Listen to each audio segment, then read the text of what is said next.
Uy, hello at welcome sa ating talakayan. Dito pa rin sa Alcansya series kung saan hinihimay natin ang mga mahahalagang impormasyon, batas at datos para gawing super clear at madaling maintindihan ang mga komplikadong paksa. Ako pa rin po ang inyong guide today. At ngayon, may pag-uusapan tayong isang matinding diskarte para sa inyong financial future. Nako, alam ko, madalas nakaka-stress isipin ng retirement. Pero huwag kayong mag-alala, nandito tayo para pag-usapan ang isang solidong solusyon na pwede niyong simulan ngayon din. Aminin natin, madalas ganito ang pakiramdam natin. 'Di ba? Kayod dito, kayod doon, walang tigil ang hustle nating mga Pilipino. Pero sa likod ng lahat ng sipag na yan, marami sa atin ang may halong kaba. Pagod ka na ba sa kaka-hustle? Pero parang wala pa ring naiipon para sa safety net mo pagdating ng araw? Actually, ayon sa pag-aaral, mahigit kalahati sa atin ang laging nag-aalala sa pera. At ang ganitong klaseng worry, hindi lang nakaka-distract yan. Ninanakawan din nito ang peace of mind natin para sa bukas. Kaya naman, pumasok sa eksena ang ating financial superhero, ang Personal Equity and Retirement Account o PERA. Ang solid na pundasyon nito ay ang Republic Act 9505, isang batas na nagtatag sa pera bilang isang voluntary retirement savings program. Bakit ba ito ginawa ng gobyerno? Simple lang, gusto ng estado na makapagretiro ang bawat Pilipino ng may dignidad. Kung pamilyar kayo sa 401k o Roth IRA sa US, ito mismong pera ang sarili nating version dito sa Pilipinas. Isa itong legal na paraan para mapalago ang pera natin ng may malalaking tax breaks para magamit talaga natin pagtanda. Punta tayo sa mga superpowers ng pera. Bakit nga ba siya ganun ka-espesyal? Ang unang superpower ng pera ay nakafocus sa numerong ito, 5. Ibig sabihin, meron kang 5% annual tax credit. Imagine, sa bawat halaga na ilalagay mo sa pera account mo kada taon, 5% na yan na literal na ibabawas sa babayaran mong income tax sa gobyerno. Parang nire-reward ka pa ng estado dahil lang nag-iipon ka para sa sarili mong future. Saan ka pa makakita ng ganyang investment, di ba? Bago ka pa man kumita, may guaranteed na bawas na agad sa tax mo. At hindi lang yan, ito ang susunod na superpower. Tax-free na paglago ng pera mo. Parang isang halaman na patuloy na lumalaki, ang fund mo sa pera ay kikita ng walang bawas na buwis. Kumita man yan sa dividends, interest, or capital gains, sayong-sayo ang buong tubo. Sa mga regular investments kasi natin, madalas may 20% withholding tax, di ba? Pero sa pera, zero. Wala. Ibig sabihin, mas mabilis at mas lalaki talaga ang potential ng retirement fund mo kasi hindi siya kinakaltasan habang nakadeposito. Teka, baka mapatanong kayo, paano ba ito na iba sa SSS o GSIS ko? Very good question. Ang SSS pension kasi ay mandatory. Tapos ang gobyerno ang nagmamanage ng fund mo. Wala tayong kontrol kung saan ito inilalagay. Pero ang pera, voluntary siya at self-directed. Ibig sabihin, ikaw ang boss. Ikaw ang may buong kontrol. Pwede mong ilagay ang pera sa malalaking blue chip stocks o kaya sa real estate through REITs para kumita ka sa upa nang hindi bumibili ng building. O kahit sa mga unit investment trust funds na hinahandle ng mga experts. Buhay mo, rules mo. Dumako naman tayo sa ikatlong bahagi. Sino nga ba ang pwedeng sumali dito?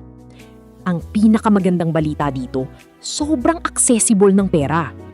Bukas ito para sa kahit sinong Pilipino na pwedeng pumasok sa isang kontrata at meron ng tax identification number o TIN. Wala itong pinipiling trabaho. Nurse ka man, office worker, freelancer o negosyante, in ka rito. At take note, pwede rin ito sa mga kababayan nating nagtatrabaho sa ibang bansa. Basta may TIN, pasok ka sa pera. Pero may mga limitasyon din tayo sa kung magkano ang pwedeng i-contribute. Kung nandito ka sa Pilipinas bilang lokal na residente, pwede kang maghulog ng hanggang 200,000 pesos kada taon. Pero para sa mga OFW natin, doble yan. 400,000 pesos kada taon ang pwedeng ilagay nila. Sadyang tinaasan ito para mas ma-empower yung mga kababayan nating nagpapakahirap sa abroad na makapag-ipon ng mas malaki at para mas mapabilis ang pag-uwi nila dito sa bansa. Ika-4 na bahagi, ligtas at protektado ka. Gaano nga ba ka-secure ang pera mo rito? Ayon mismo sa rules ng Bangko Sentral ng Pilipinas, ang pera ay mahigpit na binabantayan ng 3 malalaking ahensya, ang BSP, SEC at BIR. Kaya hindi pwedeng kung sino-sino lang ang hahawak ng fund nyo. Ang mga pera administrators ay dapat pumasa sa super higpit na pre-qualification requirements.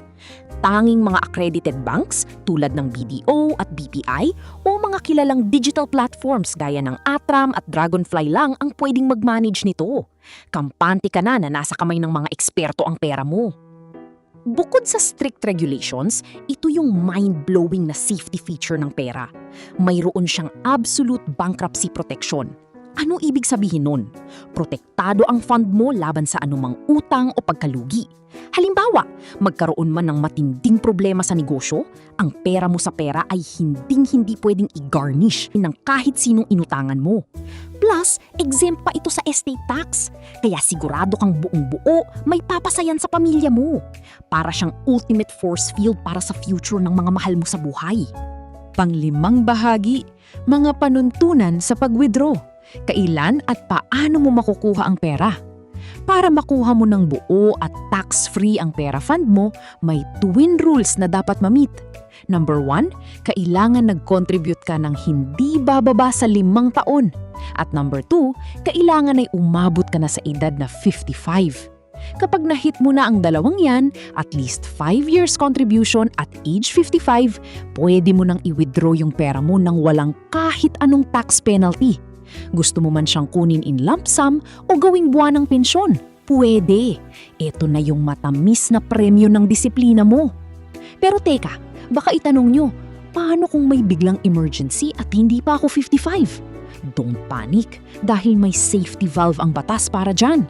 Pwede mong ma-withdraw ang pera mo ng maaga at walang penalty sa 2 extreme na sitwasyon.